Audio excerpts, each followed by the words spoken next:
গাজীবের আদর্শ, নিষ্ঠা, ত্যাগ, সাহস, দৃঢ়তা এটা যেন আমরা সম্বল করি, সেটা থেকে অনুপ্রেরণা নিয়ে আমরা যেন সামনের দিকে এগিয়ে যেতে পারি, সেটাই আমাদের এখনকার তার প্রতি শ্রদ্ধা জানানোর সর্বোৎকৃষ্ট উপায় হতে পারে। আমাদের বিইউজে এবং বিএফইউজের নেতৃবৃন্দ, সম্মানিত সুধীমণ্ডলী, মিডিয়ার বন্ধুরা, আপনাদের সবাইকে ধন্যবাদ জানাচ্ছি, আন্তরিক মোবারকবাদ জানাচ্ছি যে আমি আবারও মার্জনা চেয়ে নিচ্ছি আমার বিলম্বের জন্যে।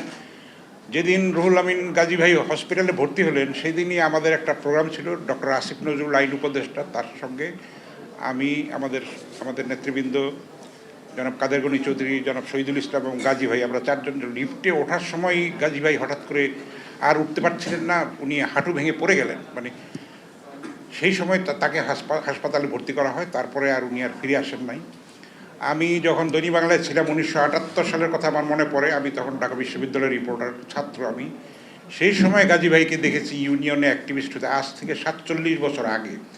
আমৃত্যু তিনি এই সাংবাদিক ঐক্যের জন্যে, রুটি রুজির আন্দোলনের জন্যে কিন্তু জীবন পাত করে গেছেন। দীর্ঘ 17 মাস তিনি কারাবরণ করেছেন। এই প্রথম মৃত্যুবার্ষিকীতে আমাদের একটা ব্যর্থতা আছে, সেটা হলো যে আমরা তার একটা জীবনী গ্রন্থ প্রকাশ করতে পারি নাই আজও পর্যন্ত। আমার তরফ থেকে আমি সর্বাত্মক সহায়তার প্রতিশ্রুতি দিয়েছি এবং ভাবি, আপনারা শুনলেন যেটা আমার বন্ধু কবি আব্দুল্লাহ শিকদার বলেছেন যে সব মশার বিরুদ্ধে সুরক্ষা দিতে এলো বসুন্ধরা এক্সট্রিম অ্যারোসল, মশার বিরুদ্ধে এক্সট্রিম সুরক্ষা। মানে যিনি ভাবি যে তার প্রেরণাদাত্রী এবং সব কিছুর মূলে উৎসাহদাত্রী, তিনি কিন্তু চেষ্টা করেছেন, একটা ডকুমেন্টারিও করেছেন, মনে হয় কমপ্লিট হয়েছে আশা করি, মানে গাজী ভাইয়ের ছেলে যে ব্যারিস্টারি পড়ছে লন্ডনে।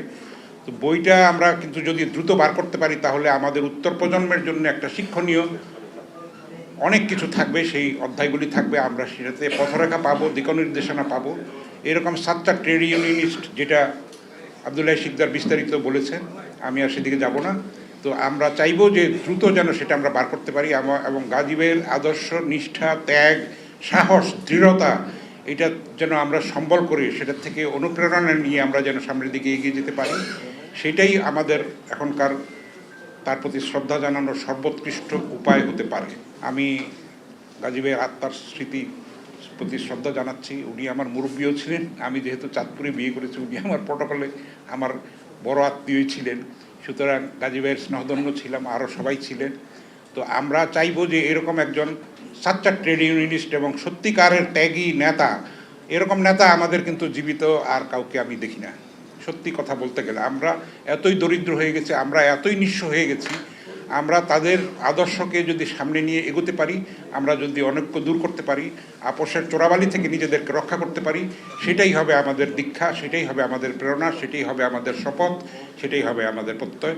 আপনাদের সবাইকে ধন্যবাদ। আল্লাহ হাফিজ। বাংলাদেশ জিন্দাবাদ।